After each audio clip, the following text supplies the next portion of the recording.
नमस्कार। आपका बात 25 में स्वागत है। तो बात 25 में हम फिर से चलते हैं अडानी की बात के ऊपर। और अडानी की जो बात है, अमेरिका में अडानी के ऊपर कोई केस डाल दिया गया कि भाई अमेरिकन निवेशकों का पैसा लेकर के जो भारत में सोलर प्रोजेक्ट लगाने वाले थे अडानी अजूर कंपनी करके, तो उन्होंने घूस दे दी। अब घूस देने का वादा किया या सचमुच में घूस दे दी, उसके तो कोई प्रमाण है नहीं। लेकिन देखिए कि इस देश में एक बड़ी विचित्र स्थिति है कि उद्यमियों को, जो कि देश में नई शक्ति ऊर्जा का निर्माण करते हैं, उद्यमियों को, उद्योगपतियों को, व्यापारियों को लंबे समय से गाली देने की एक दीर्घकालीन परंपरा है। और जो वास्तव में अगर देखा जाए तो समाजवाद और साम्यवाद की आधारभूत नियमों और उनके विचारधारा का जो दबाव है उससे निकलती है, जिसके अंतर ये माना जाता है कि अंतर्गत ये माना जाता है कि जितने भी व्यापारी हैं, उद्योगपति हैं, वो गरीबों का खून चूसते हैं, किसानों को कोड़े मारते हैं वगैरह वगैरह। तो ये अतिरेक पूर्ण जो एक कथानक है, ये भारत में आज से नहीं चल रहा है, बहुत ही लंबे समय से चल रहा है। टाटा बिरला की सरकार नहीं चलेगी, नहीं चलेगी। और फिर बाद में अडानी अंबानी, और जब से मोदी जी आए हैं तो देश की जो विशिष्ट जो विपक्षी दल हैं, उन्होंने ये मान लिया था पहले कि मोदी जी 5 साल के लिए आए हैं, फ्लूक है, 2019 में निपट जाएंगे। और बड़े बड़े नेताओं ने बिल्कुल कॉन्फिडेंटली अपनी टाई वाई टाइट करते हुए कह दिया, we are coming back, you know, that time is over, that bad time is going back. लेकिन ऐसा हुआ नहीं। और उसके बाद के अंदर फिर 1924 आ गया। तो 1924 में तो जो भी क्षति हुई, एक जो है पूरी मिथ्या और एक भ्रम के निर्माण में, उसका कारण जो भी कुछ हो, कुछ पॉलिटिकल गलतियां भी हो सकती हैं, उसके कारण जो नुकसान हो गया, तो उसके अंदर उस परिस्थिति में आने से पहले क्या क्या हो रहा था। वे 2023 की बात है कि हैफा का पोर्ट मैनेज करने के लिए अडानी को दे दिया गया। भाई अडानी को क्यों दे दिया गया? इजराइल जैसा देश जहाँ पे सब तरह के इस तरह की गुणवत्ता और क्षमताएं हैं, वो देखभाल के ही तो देगा ना, वो कोई मोदी जी के कहने से थोड़ी दे देगा। लेकिन हमारे देश में जो एक बिल्कुल ही वितंडा किस्म का, बिल्कुल ही घटिया नैरेटिव चलता है कि मोदी जी अडानी को सब कुछ दे देंगे, अडानी अंबानी को सब कुछ दे देंगे, ये इसके कोई सिर पैर नहीं है। लेकिन अब देखिए कि इसमें समाजवाद और वामपंथ की जो पालक हैं, उसकी विचारधाराओं में विशेष काम करते करते बूढ़े 70-80 साल के हो चुके हैं। उनमें से बहुत सारे पत्रकार हैं, बहुत सारे उसमें नेता भी हैं, अफसर भी हैं, बड़े बड़े अफसर हैं। उन सब के विचार में एंटी बिजनेस जो है वो एक धारा रहती है। तो कुछ दिनों पहले केन्या में अडानी साहब प्रोजेक्ट लगा रहे थे, एयरपोर्ट का प्रोजेक्ट लगा रहे थे, सारा इन्वेस्टमेंट खुद कर रहे थे। लेकिन वहाँ पे भाई लोग पहुँच गए। भाई लोग क्यों? भाई लोग जो थे वो भारत में, भारत के पत्रकार, भारत के राजनेता। अब जहाँ तक कोल की बात है कि कोल के अंदर जो है वो बड़ी भारी संख्या में बाहर से जो बेहतर क्लोरिफिक वैल्यू का कोल है वो मंगाया जाता है भारत में, और उसकी पूरी की पूरी capability pit to power plant, यानी कि पिट कहाँ है? इंडोनेशिया में। पिट कहाँ है? ऑस्ट्रेलिया में। तो भारत के नेता लोग और ये सब वामपंथी लोग ऑस्ट्रेलिया में पहुँच गए, और वहाँ भी सब जगह देखिए, सारे डेमोक्रेटिक कंट्री में आपको वामपंथी कहीं ना कहीं बैठे मिल जाएंगे। मीडिया में तो मिल ही जाएंगे। इंग्लैंड और अमेरिका, यूरोप का पूरा मीडिया वामपंथियों से भरा हुआ है। उसके अपने अपने कारण हैं। तो इनको इनके दोस्त मिल गए, तो उन्होंने वहाँ पे एजुटेशन चला दिया अडानी के विरुद्ध। यानी कि एक देश के नेता, एक देश के पत्रकार, इस देश के तथाकथित एनजीओ फैनजीओ, वो पूरा षड्यंत्र करके भारत की एक व्यापारी के पीछे पड़ गए और वहाँ पे उनको नुकसान पहुँचाने की कोशिश की। अब आप ये देखिए कि जो आदमी जिसने इतना इन्वेस्ट किया है कि उसने माइंस ले ली हैं ऑस्ट्रेलिया में, अनुबंध कर लिए हैं जो है इंडोनेशिया में, जहाँ पे बेटर क्लोरिफिक वैल्यू का पोर्ट है। फिर उनके पास में अपने जहाज हैं, पोर्ट हैं, मोस्ट एफिशिएंट पोर्ट हैं, और फिर उसके बाद में ट्रांसपोर्टेशन का भी एक नेटवर्क है। तो किसको काम दिया जाएगा? आप अपने घर के लकड़ी फर्नीचर का काम किसको देंगे? देखभाल के उसको देंगे ना, कि जिसकी कैपेबिलिटी ज़्यादा हो, जिसकी परफॉर्मेंस ज़्यादा हो। भाई ये थोड़ी है कि किसी को उठा के दे देंगे। तो इतने बड़े बड़े प्लांट है कि अगर उसमें कोयला ना पहुँचे तो बिजली का उत्पादन बंद हो जाए। और आज भी एक बहुत बड़ा प्रतिशत जो है वो पावर प्लांट से चलता है, क्योंकि पावर प्लांट की जो एफिशिएंसी है 24 आवर्स की, वो किसी भी दूसरे सिस्टम की नहीं है। ना वो सोलर सिस्टम की है, सोलर प्लांट की है, क्योंकि वो तो मैक्सिमम 8 घंटे ही काम कर सकता है। अब बैटरी वैटरी लगाई जाए तो फिर उसमें दोनों तरफ से लॉसेज होते हैं, लेकिन वो एक अल्टरनेटिव है जो कि आगे आएगा। लेकिन ये सोरोस नाम का एक जंतु है जो कि बहुत बड़ा अरबपति है, उसको भारत में मोदी जी से दिक्कत है। और फिर हिंडनबर्ग का भी जो भी कुछ शॉर्ट सेलिंग हुई, शॉर्ट सेलिंग जो शेयर मार्केट के बारे में जानते हैं कि उनके पास शेयर नहीं है, लेकिन उनको खबर है कि इसके शेयर गिर जाएंगे तो शॉर्ट सेल कर देते हैं।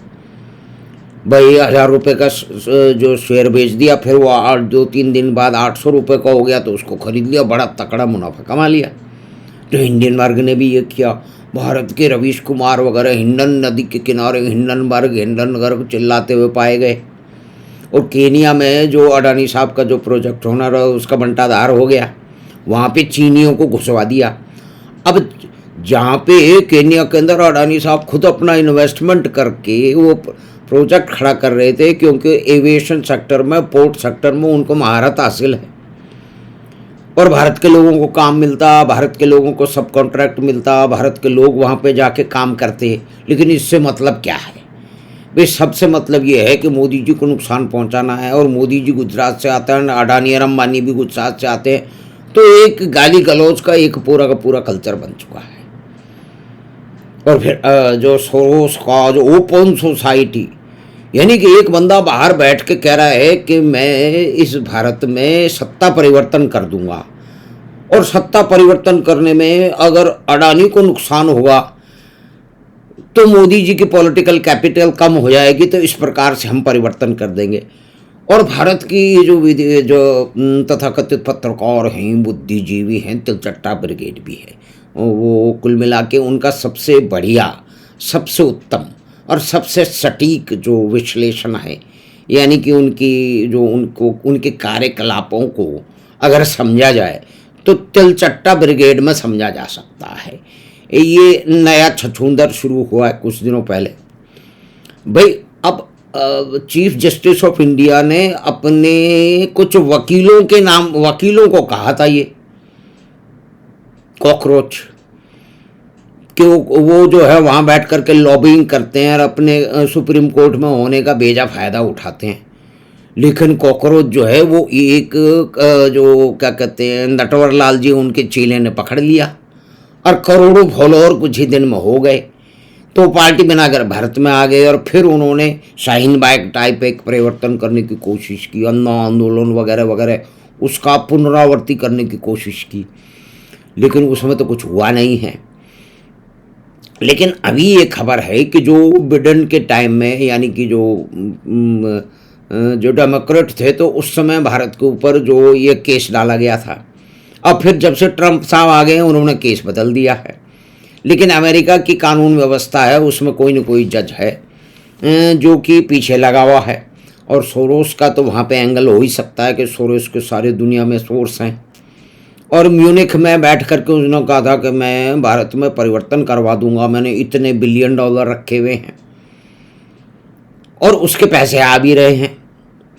उसके जितने भी ऊटपटांग कार्यक्रम भारत में होते रहते हैं उसमें सोरोस का फंड कहीं न कहीं से, और चाइनीज फंड कहीं न कहीं से, और कई तरह के जिहादी फियादी फंड भी जो है ना, उसमें जो अभी तिलचट्टों को आंदोलन चला हुआ, बिरयानी है और खाना पीना कौन खिला रहा है, तो वो उसी तरह से है कि भाई आसमान से सामान आ रहा है, हांडी से निकालते जाओ, बिरयानी ख़त्म ही नहीं होगी, अल्लाह ताला का फजल है।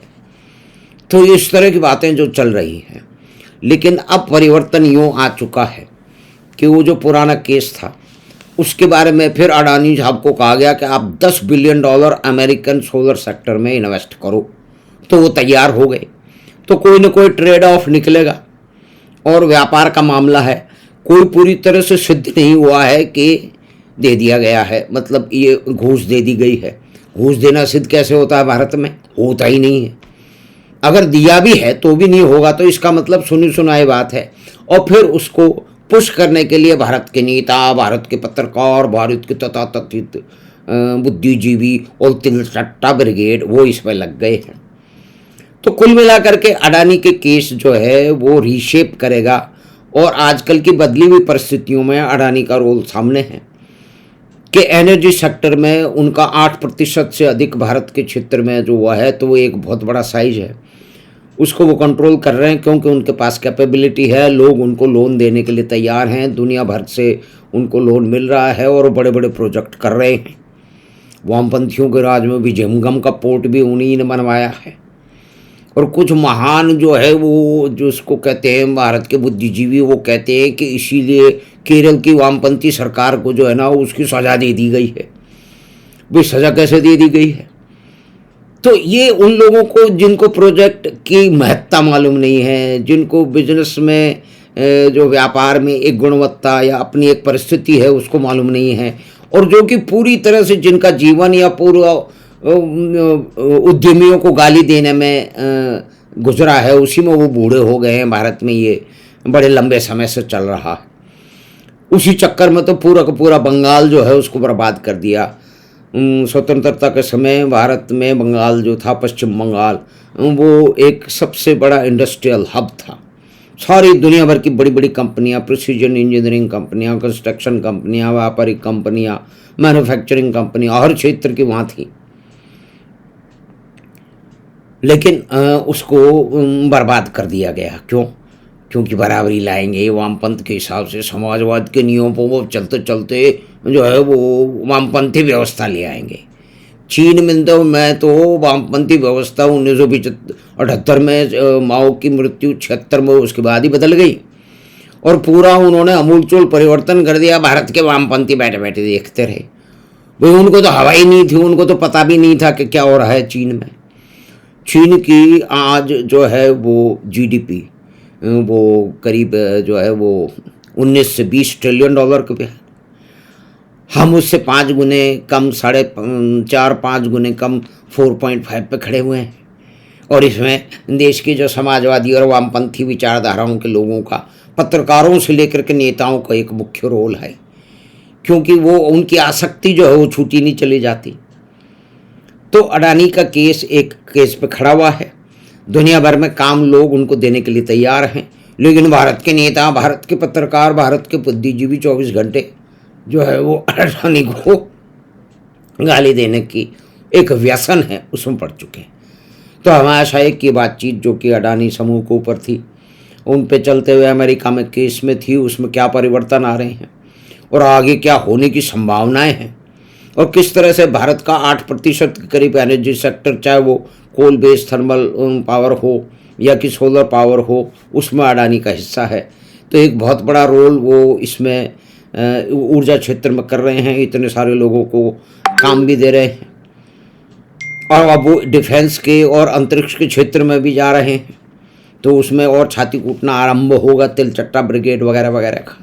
तो हमें आशा है कि ये बातचीत जो कि अडानी समूह के बारे में थी, उसमें पास्ट में क्या क्या हुआ, आगे आगे क्या संभावनाएं हैं, अमेरिका में केस चल रहा है वो किस करवट बैठ सकता है, उलट पुलट होती रहती है। अब लगता है कि वो केस सुलट जाएगा। अब वो अडानी साहब वहाँ पे अमेरिका में इन्वेस्टमेंट करेंगे या क्या नहीं करेंगे, उसको देखा जाएगा। तो हमें आशा है कि ये बातचीत आपको पसंद आई होगी। तो आप चैनल बात 25 को सब्सक्राइब करें, लिंक अपने मित्रों और परिवार के साथ साझा करें। हम आपसे फिर मिलेंगे बात 25 के अगली बात में। धन्यवाद, नमस्कार।